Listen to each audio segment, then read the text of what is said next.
Mr. Rajamouli. How are you? I am very good. Thank you very much.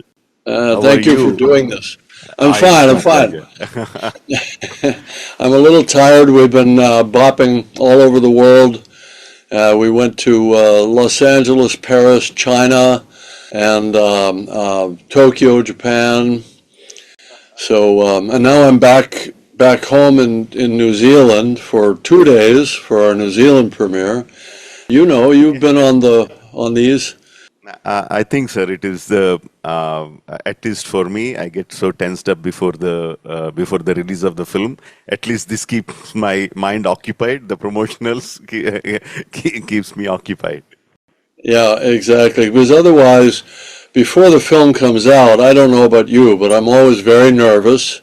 And if I don't have something to focus on, I'd just be pacing back and forth all day. Absolutely the same thing here, sir. Well, I look forward to our dialogue. And once again, thank you for doing this. I know you must be very busy with Varanasi now. Yes, sir. But it's an absolute pleasure. All right. Well, if I can reciprocate, when your new film is coming to market, please keep me in mind. I love to have a dialogue with other filmmakers. I think we need more of that. Thank you, sir. We'll definitely do that. Thank you. Thanks for the offer. First of all, I would like to thank because you made me the first person, or probably the only person amongst 1.45 billion people, Indians, to watch Avatar Fire and Ash. That feels very, very special.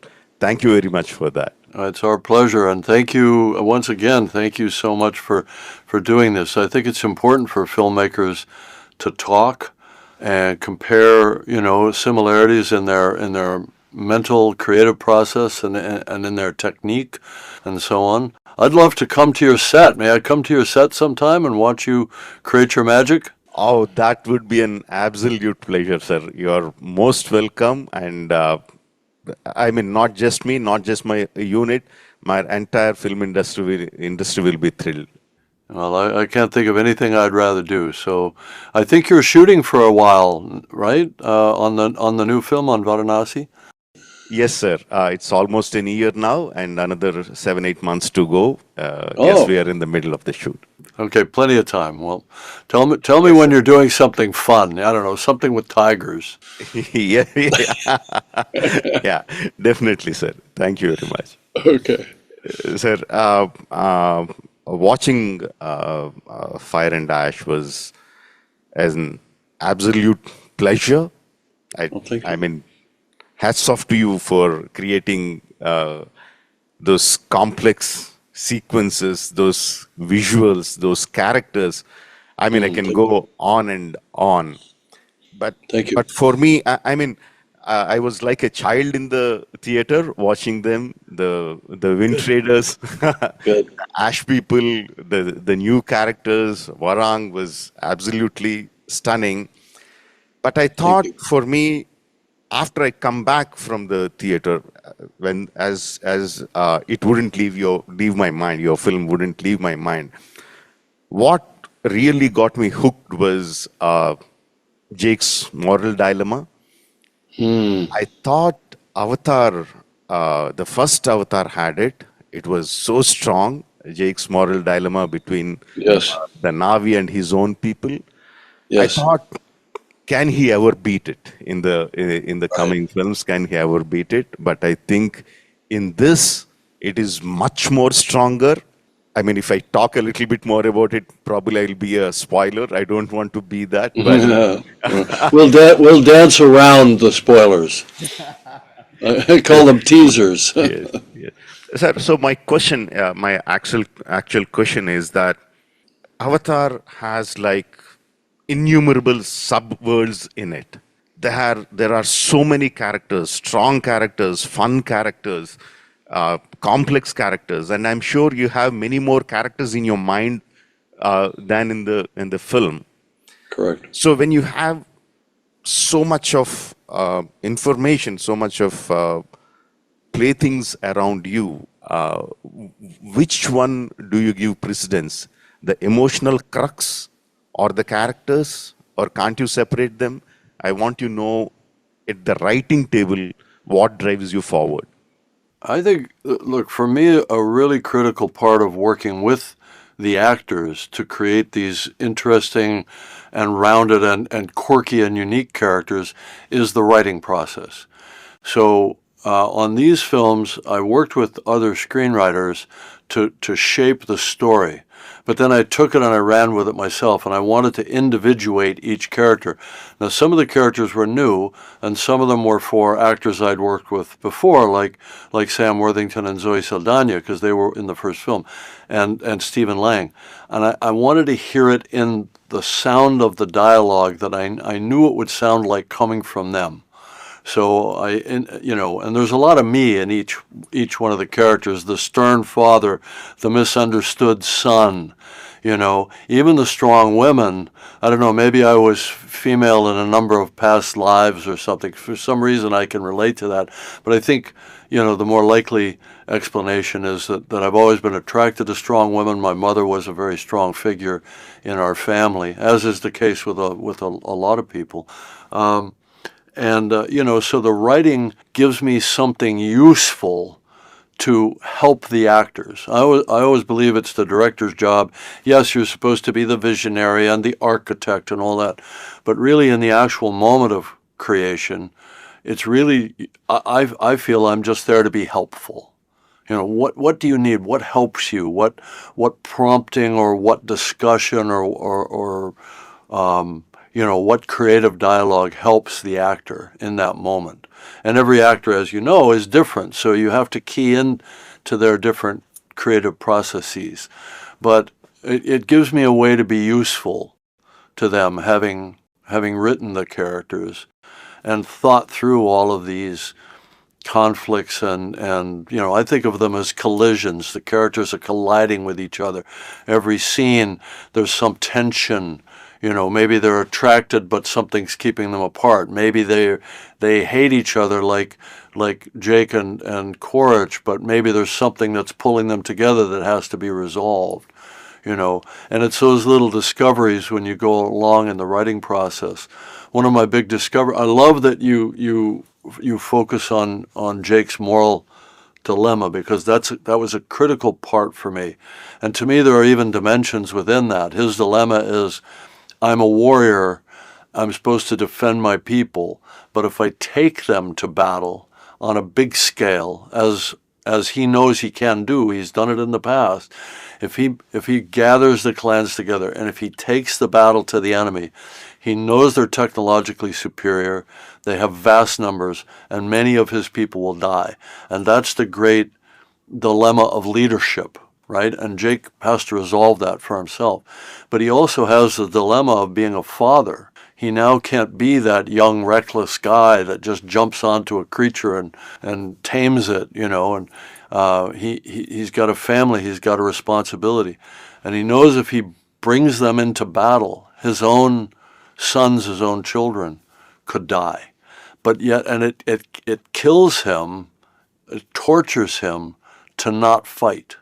And of course, as an audience, we want to see the gunslinger go out and dig up the guns and go back into town and shoot the bad guy. We know it's a myth that goes back thousands of years, the reluctant warrior, right? So I'm not creating new ground with that, but I thought that somehow juxtaposing him as the reluctant warrior and the father confronting a generational issue with respect to, being this legendary figure, I thought that might be an interesting problem. And Sam Worthington, from the first film to the second film, he became a father. He has 3 sons. So it was much more available to him to play the heartbreak of the loss of a child, which they're, coming out of movie 2 into movie 3, they're under this cloud or this shadow of loss. Anyway, thank you for that, because it's one of the things that was my focus as the screenwriter on this. As you were mentioning, 2 of the beautiful conflicts in the film was between Miles and Jake, and also, of course, between Neytiri and Varang. I'll Exactly. come to the first one. In the first film, we were very clear. I clearly hate Miles. But Right. as you slowly started going forward, and especially in Fire and Ash, uh, I want to hate him, but I can't. I want to side with him. I want to love him, but I can't. So I Right. think you took a special affinity towards Miles. It feels like that. The conversations between Jake and Miles were like it happens a couple of times in the films. They were like beautifully written. There was fun. There was a lot of angst going through them, Yes. but the conversations were fun. They were beautiful. But I think you have a special affinity towards Miles. Did you start falling in love with him as you started developing the character? I think I always loved him, but I kept him very simple in the first film. And then I threw some obstacles in his path in the second film because he's sort of essentially reincarnated in a new avatar, if you will. He's taken flesh again, same personality, same mind, but now he's questioning, he has this big identity crisis. Am I still that guy who was human and hated this world and was at war with it? And now I'm in the body of my enemy? And how does he reconcile that? How does he reconcile having died with the memories of having been a father of this boy? And the way I played it, as you can see, and it plays out in the new film, is that he clings to that fatherhood as a way of cementing his identity, essentially saying to himself, yes, I am that guy. I am a legitimate extension of that guy. I am this boy's father. He chooses that. Even though in movie two, he kind of rejects it. He crushes his own skull to sort of try to tell himself, I'm a new person. I can be whatever I want to be. But he goes back, he's drawn back to that role and that character that he used to be. So I had a lot of fun with Stephen Lang around, creating Miles. And then obviously there's a new layer here, which is that Jake and Quaritch have to ally with each other briefly to try to protect Spider. So I kept sort of thinking, well, what is Spider? What is he in all of this? And I realized he's actually the intersection point of all the different character pathways. He's the one that glues together Quaritch and Jake in a way that becomes complex, because otherwise they're just two guys trying to kill each other for 3 hours, and that's boring, right? So that became more interesting. He's the one that gets caught in the middle of Neytiri's hatred of all humans. She becomes essentially a racist. For her, it's if you're blue, you're good. If you're pink, you're bad. And I just chose pink because, it could be pink, it could be brown, it could be some shade, some warm tone versus their beautiful navy blue. So Neytiri, Spider gets caught in the middle of all of her hatred. Spider has a relationship with Kiri, and Kiri becomes a very important character as well. So I suddenly realized that he was the glue that glues everybody together in this story, which puts a lot of pressure on our young actor, Jack Champion, to be very nuanced and to have all these different relationships. Yes. Neytiri, I mean, when we first saw her in the first Avatar, the first visual of her was like so beautiful. You fall in love with her at the first sight. And here in Fire and Ash, the moment you see her, you know that her heart is full of hatred, pain Yeah. of losing Yeah. her Yeah. son. Yeah. Uh, feels bad for her. That is not how you want to see her. Yes, exactly. Yeah. Yeah.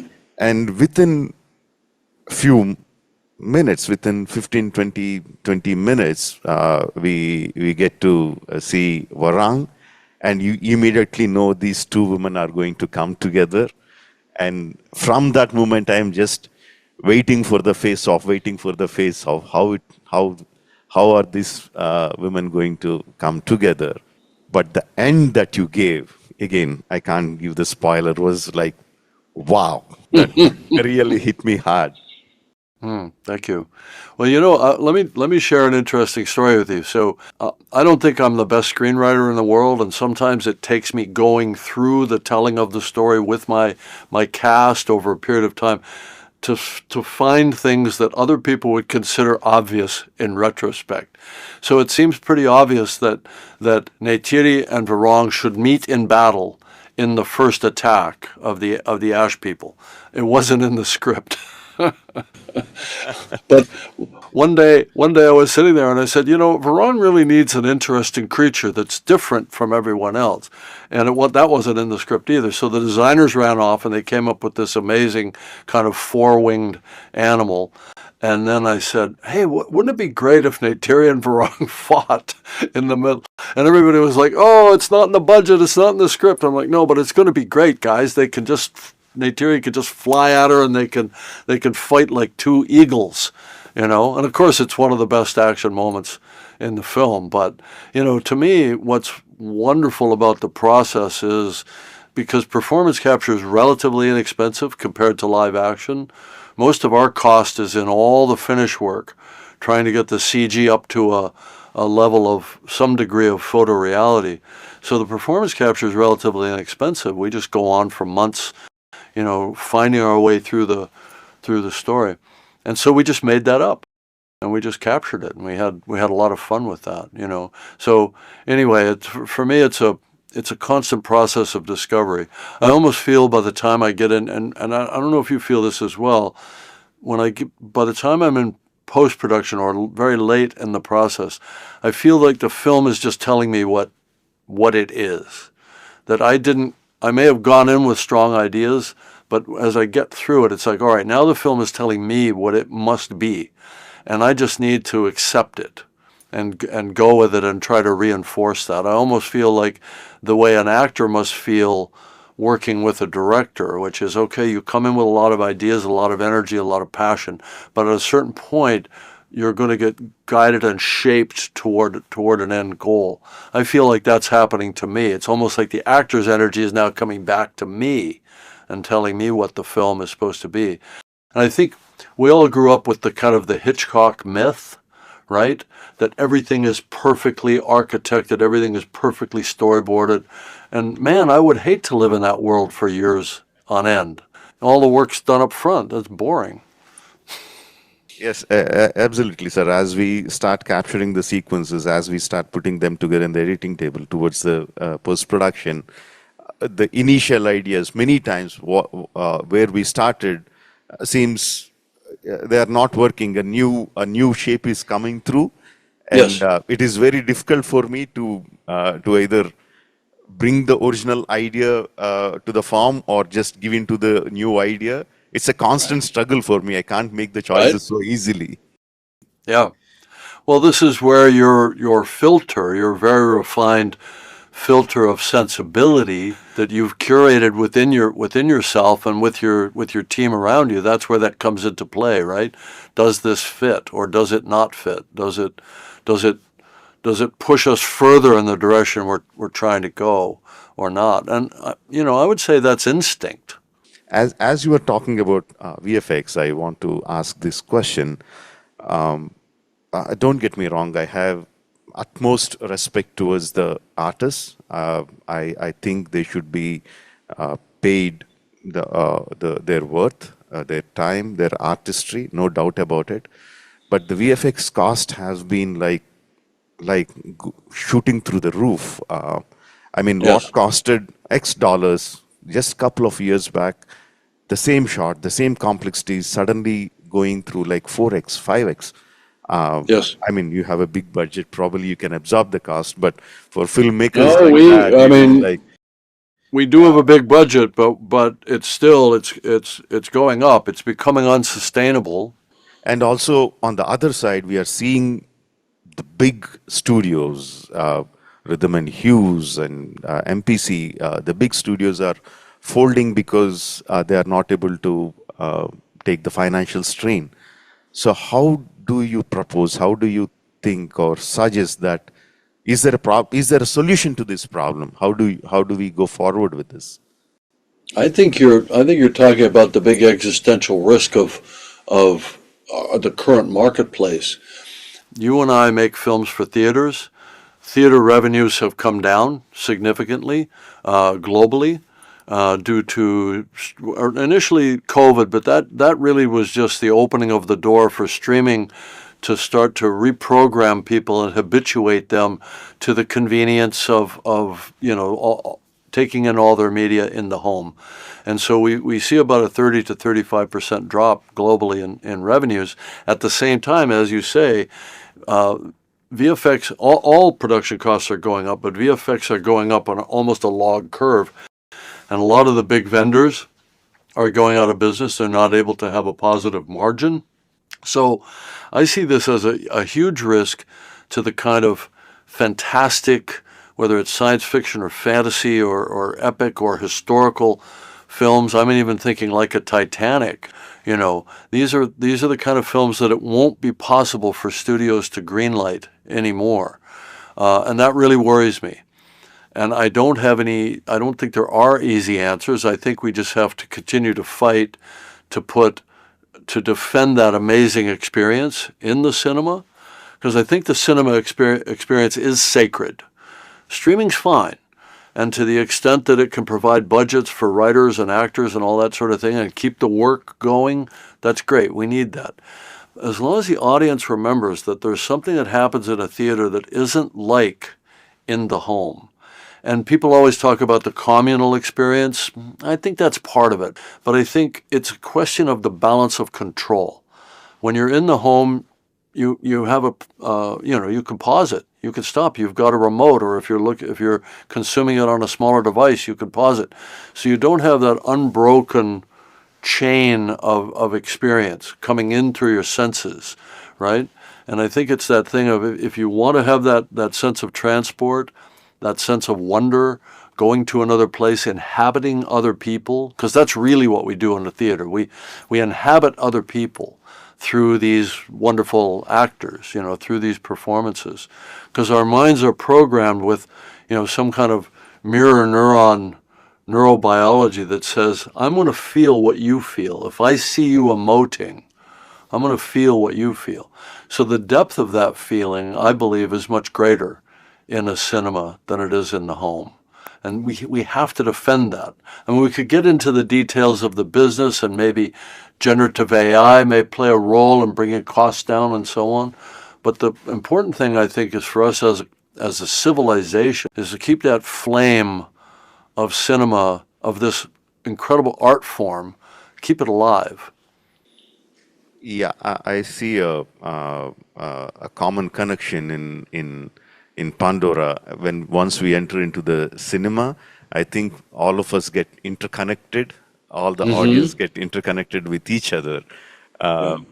Not physically, but all of us are in the same emotional plane or something. Like we get connected.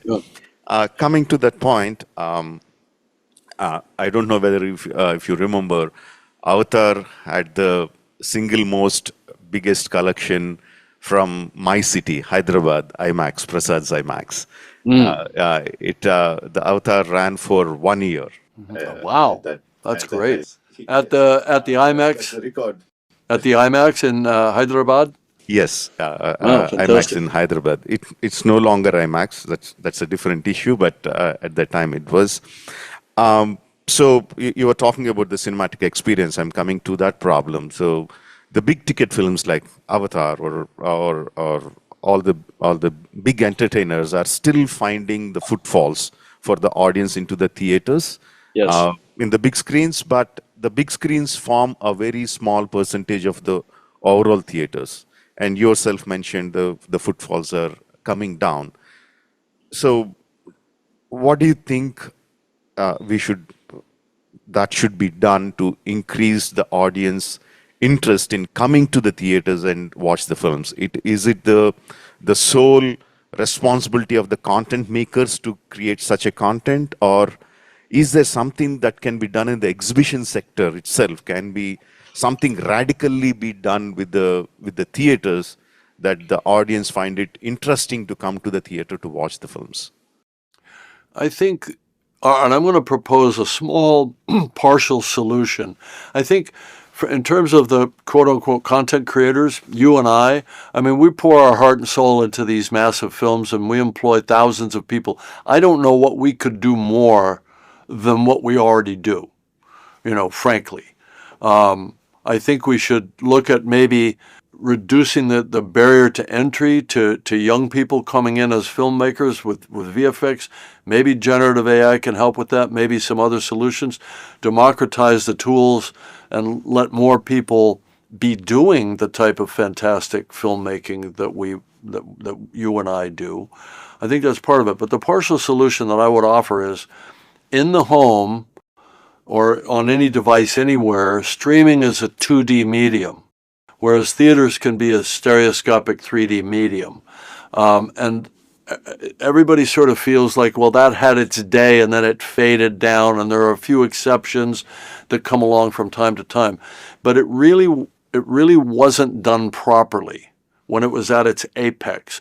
And it was held back by two things. One, the studios made a conscious decision to assert control by doing conversion in post-production versus shooting natively, and that limited the quality of the 3D itself on the screen. And secondly, the exhibitors have never properly stepped up in putting in the new projection technologies that allow the image to be bright enough in the theater. If you solve those two problems, then everything could look like Avatar. I mean, maybe not in terms of the world building, but in terms of the image clarity and quality. And that's something that you can't have in the home. So to me, that's part of that premium experience that separates the movie theater from the home experience. We could revisit that as a solution. And by the way, you and I should talk about shooting in 3D. I want to see you. I want to see those slow motion tigers coming at me in 3D, and everything else that you do so beautifully and so wonderfully. But I have one final question. Before I ask the question, one thing is like I'm really, really looking forward to go and watch Avatar again, Fire and Ash again, with lots and lots of people all around me, getting connected with them emotionally, but watching your Right. masterpiece on screen. Just can't wait Thank to you. see it. My last question is like one terrifying thought that's been there on the minds of on my mind and lots of filmmakers around the world like me about this generative AI disrupting the process of filmmaking. So do you think, are we in the near future or far future or whatever future, are we at a place where the visuals can be created the exactly way that you envisioned on paper by using the text prompts or image prompts? And if it happens, what happens to the creative artists? What happens to the content creators like us? So I want your thoughts on that. I need to be very clear in my wording around generative AI. We've never used it on the Avatar films. Our process is a very linear process. It starts with writing, it goes through acting, and then we take those captured performances and then we build on them. We don't change the performance at all, but we just build the world around it, and we do all the lighting and the cinematography as a kind of a downstream process. So it's a bit of a strange process, but it's effective in creating these characters and these stories. I believe that generative AI is very dangerous if it eliminates that sacred process of working with and through the actors to tell stories, because I find that to be a feedback process that's very, very positive for me and for the film. And I would say to young filmmakers that are drawn to these inexpensive tools that allow them to get their thoughts, their imagination into an image very quickly, I would say stop. Spend time with actors. Some of them don't even think about acting. They don't, I mean, there are young filmmakers coming up that they don't even know any actors. They think they can bypass that step. This is very dangerous, and I don't want to see those movies. And the reason I say that is because generative AI is trained on everything that's ever been done, but it can't be trained on that which hasn't been done, right? So you could go give a text prompt to a Gen AI model and say, show me something that looks like Avatar. It can do that. It couldn't do that before 2009, had it existed then. So what else is coming out of people's imaginations, out of their dreams, out of their imaginative process that it will not have been trained on? So that's one thing. And the other thing is, if you take everything that's ever been done and you put it into a blender and you turn it into a sludge, then you're always only going to get the average. You're not going to get the individual lived experience of an individual actor or an individual screenwriter or director, right? So you'll never get the unique, the strange, the quirky, the dysfunctional, whatever it is, that particular tiny lens that creates something totally unique. So it's limiting. So what you're going to get is the equivalent of network procedural cop shows and medical shows and all that sort of thing. And we've learned to accept mediocrity in a lot of our entertainment, but that's not what we go to the movie theater for. So I don't think it can ever actually just create that which you see. But I do think there are tools that can be created within that we can plug into our existing VFX workflow to deal with the problem that you've mentioned, which is because it's about human labor, right? I mean, the reason the costs are going up is because the cost of living has gone up, and all of these artists that are working with these tools, I think 90% of the cost of a VFX shot is labor, right? So I'm not saying we lose people. I'm saying we speed them up, make them more efficient, get the result of their labor more quickly, and then move on to the next thing. Because I see it being an endless need to create these imaginative worlds, an endless need for VFX. So if we can just do it quicker, we can bring the cost of these films down. And by the way, I would love to make an Avatar movie in 2 years instead of 4 years, because I'm running out of 4-year chunks at the age of 71, right? Yeah, thank you, sir. Those words are very comforting, to say the least. And all the best with Fire and Ash. I know it's going to erupt in the theaters across the world. All the best to you. And like I said, can't wait to watch it in the theaters. Okay, thank you. This has been fantastic. Thank you so much. I really, really have enjoyed our dialogue. Thank you, sir. Thank you very much. And I'm going to hold you to. I'm going to come to your set. Yeah, yes, sir. You can give me a camera. I like to operate. I can get some shots for you. Some second unit, maybe. Sir, you're just putting me on the moon. But I'll take that, and somehow I'll hold you on to that, and I'll bring you to Hyderabad. I'll bring you to my sets. Can't wait for that. Okay, fantastic. All right, thank you.